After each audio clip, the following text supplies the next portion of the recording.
नमस्कार, NDTV YouTube में आपका स्वागत है। आज की सबसे बड़ी राजनीतिक सुर्खी है कपिल सिब्बल के घर हुआ डिनर, जिसमें विपक्ष के कई दिग्गज नेता शामिल हुए। हालांकि यह डिनर विपक्षी एकता को मजबूत करने के नाम पर बुलाया गया या ऐसा बताया गया है, लेकिन यह डिनर विपक्षी एकता से ज्यादा कांग्रेस की अंदरूनी फूट और खेमेबाजी को दर्शाता है। कैसे, इसको हम समझेंगे इस वीडियो के जरिए। कपिल सिब्बल ने जिन नेताओं को आमंत्रित किया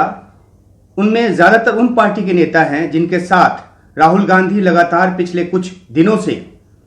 एक संवाद कर रहे हैं, संसद के भीतर मीटिंग कर रहे हैं या संसद के बाहर नाश्ते पे उनको बुला रहे हैं और सबको साथ लेकर चलने की कोशिश कर रहे हैं। इसमें एक हद तक कामयाबी भी मिली है और कई पार्टियों ने एक साथ आकर जो एकजुटता दिखाई है उसका असर संसद के भीतर की कार्यवाही में नजर आ रहा है। लेकिन इस बीच कपिल सिब्बल ने इस डिनर का आयोजन किया और इसमें शरद पवार, लालू यादव, अखिलेश यादव, डेरेक ओब्रायन, इस तरह के नेता शामिल हुए और सबों ने अपनी बात इस डिनर में रखी। कुछ सूत्रों के जरिए जो हमें जानकारी मिली है उसकी बात भी हम आगे करेंगे, लेकिन सबसे पहले ये कि आखिरकार किस तरह से इस डिनर का जो आयोजन हुआ है वो कांग्रेस की अंदरूनी खेमेबाजी को बताता है। जब कांग्रेस के सबसे बड़े नेता राहुल गांधी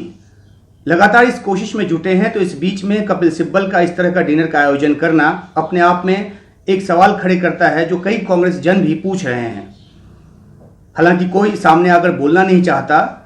लेकिन सवाल यह है कि जब राहुल गांधी श्रीनगर के दौरे पर गए हैं 2 दिनों के, इस बीच इस डिनर का आयोजन किया गया और जानकारी यह भी है कि इसमें न तो राहुल गांधी, न तो प्रियंका गांधी और न ही सोनिया गांधी किसी को आमंत्रित नहीं किया गया था कपिल सिब्बल की तरफ से। हाँ, इस मीटिंग में वैसे कुछ नेता जरूर मौजूद थे जो G23 के सदस्य बताए जाते हैं और जिनके बारे में कहा जाता है कि वो कांग्रेस का जो नेतृत्व है, मौजूदा नेतृत्व, उससे असंतुष्ट हैं। जो डिनर में कांग्रेस की तरफ से नेता शामिल हुए उसमें गुलाम नबी आज़ाद, मनीष तिवारी, भूपेंद्र सिंह हुड्डा, ये नाम प्रमुख हैं। तो आखिर क्या संदेश देना चाहते हैं कपिल सिब्बल और उनके साथ के जो कांग्रेस के नेता इस डिनर के जरिए? जाहिर सी बात है कि वो ये दिखाना चाहते हैं कि कांग्रेस पार्टी अकेले की किसी एक परिवार की पार्टी नहीं है, गांधी परिवार की पार्टी नहीं है, और कांग्रेस में और भी नेता हैं जो इतना दमखम रखते हैं, जो अपने बूते विपक्षी दलों के नेताओं को और बड़े नेताओं को एक डिनर पे बुला सकते हैं और वहां पे विपक्षी एकता की बात कर सकते हैं, बीजेपी के खिलाफ एक मजबूत मोर्चेबंदी की बात कर सकते हैं। इस डिनर में बहुत सारी बातें हुई हैं। जो सूत्रों ने हमें बताया उसके मुताबिक शरद पवार ने यह भी कहा है कि जिस तरह से मुद्दे उठाते रहे हैं कपिल सिब्बल, वो उनके साथ हैं। हालांकि कपिल सिब्बल बार बार ये कहते बताए गए हैं कि उन्होंने कहा कि वो कांग्रेस के सिपाही हैं और कांग्रेस को मजबूत करना जो उनका पहला धर्म है या फर्ज है। तो इस तरह की बातों के बीच बात आगे बढ़ती गई और एक और अहम बात यह है कि इसमें आम आदमी पार्टी के संजय सिंह भी शामिल हुए। आपको याद होगा कि जब राहुल गांधी ने नाश्ते पे बुलाया था तो आम आदमी पार्टी को भी न्योता दिया था, लेकिन आम आदमी पार्टी उसमें शामिल नहीं हुई थी। हालांकि आम आदमी पार्टी की तरफ से बयान दिया गया था कि वो जो भी मुद्दे उठाए जा रहे हैं विपक्ष की तरफ से, चाहे वो पेगासस का हो, चाहे वो किसान का हो, इन सब मुद्दों पर विपक्ष के साथ आम आदमी पार्टी खड़ी है। और संसद के भीतर जो बैठक हुई जिसमें राहुल गांधी ने भी शिरकत की, उसमें आम आदमी पार्टी शामिल हुई। लेकिन बात सिर्फ आम आदमी पार्टी की नहीं है। इस डिनर में टीडीपी जैसी पार्टी भी आई, वाईएसआर कांग्रेस जैसी पार्टी भी आई, टीआरएस भी आई और तो और अकाली दल भी इस पार्टी में उसने शिरकत की। ये कुछ वो पार्टियां हैं जिनको कि अमूमन विपक्ष की बैठकों में नहीं बुलाया जाता। और एक जरूर बात है कि चाहे वो किसान का मुद्दा हो या कई और मुद्दे हों, कई पार्टियों का जो झुकाव है वो जिस तरह से विपक्ष एक लामबंद होकर इसको आगे लेकर बढ़ रहा है, उनका झुकाव उस तरफ होता है। जो जानकारी हमें मिली उसके मुताबिक बीजेडी जो इसमें शामिल हुई थी, उनके नेता पिनाकी मिश्रा ने यहां तक कहा कि कई मुद्दों पर वो कांग्रेस के साथ होना चाहते हैं। बीजेडी कांग्रेस के साथ होना चाहती है कई मुद्दों पर, लेकिन पता नहीं होता उनको कि बात किससे की जाए। तो यहां इशारा एक तरह से इस बात का है कि जो गांधी परिवार या जो नेता हैं, राहुल गांधी हों या सोनिया गांधी हो, उनकी तरफ पहुंच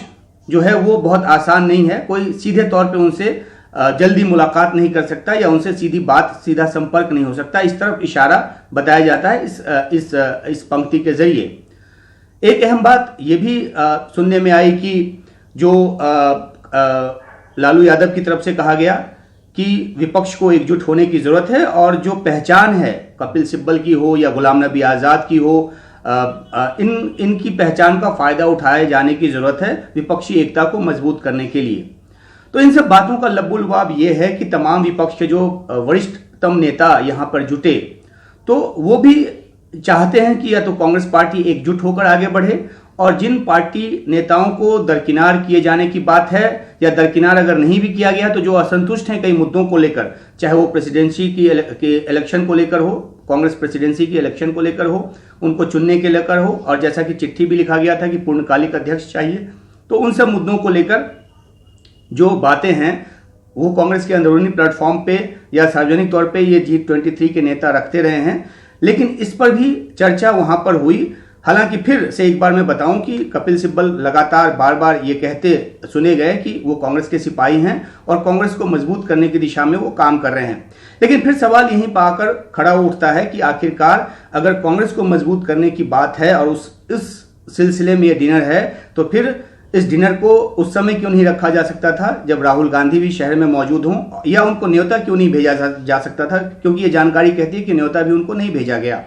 तो जब आपके पार्टी के सबसे बड़े नेता, जो कि आप ही लोगों के बनाए हुए नेता, आप ही लोगों के माने हुए नेता हैं, वो नेता जब शहर के बाहर हों तो वैसे में ये डिनर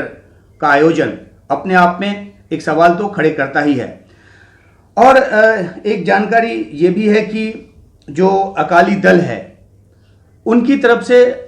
गांधी परिवार के या राहुल गांधी के नेतृत्व पर सवाल भी उठाने की बात हुई। हालांकि उस बात को बीच में ही रोक दिया गया, लेकिन ये बात राजनीति की है कि किस तरह से अकाली दल को पंजाब में एक चुनौती का सामना करना पड़ रहा है, क्योंकि किसान आंदोलन की वजह से कांग्रेस का वहां पे अपर हैंड है। ये अलग बात है कि वहां पे कैप्टन वर्सेस सिद्धू की लड़ाई में कांग्रेस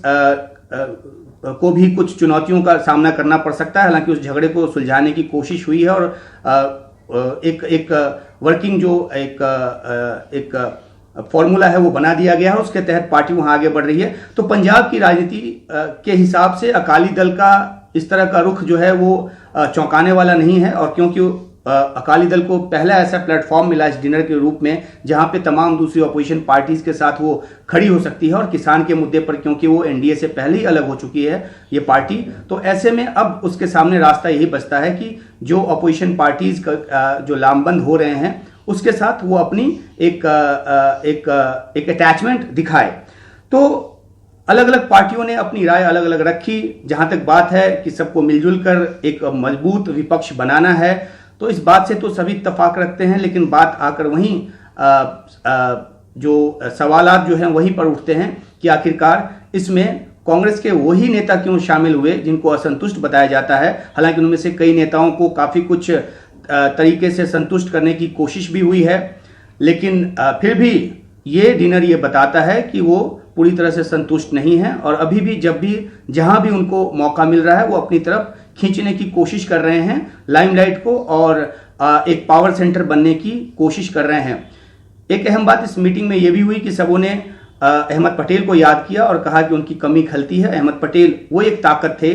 जो तमाम विपक्षी पार्टियों के बीच एक समन्वय का काम करते थे, तो अब वो बीच में नहीं है तो उनकी कमी खल रही है। लेकिन तमाम तरह की चर्चाएं जो हैं अब उठने लगी हैं कि क्या वाकई में ये मीटिंग जो है वो विपक्ष की जो एकता बनती नजर आई है पिछले कुछ दिनों में उसके लिए एक झटका साबित होगा, या क्या रिएक्शन होगा गांधी परिवार की तरफ से, या वो चुप रह जाएंगे, जाने देंगे। तो इसके लिए थोड़ा इंतजार करना पड़ेगा, लेकिन ये डिनर सुर्खियों में तो अभी बना रहेगा कई दिनों तक। शुक्रिया।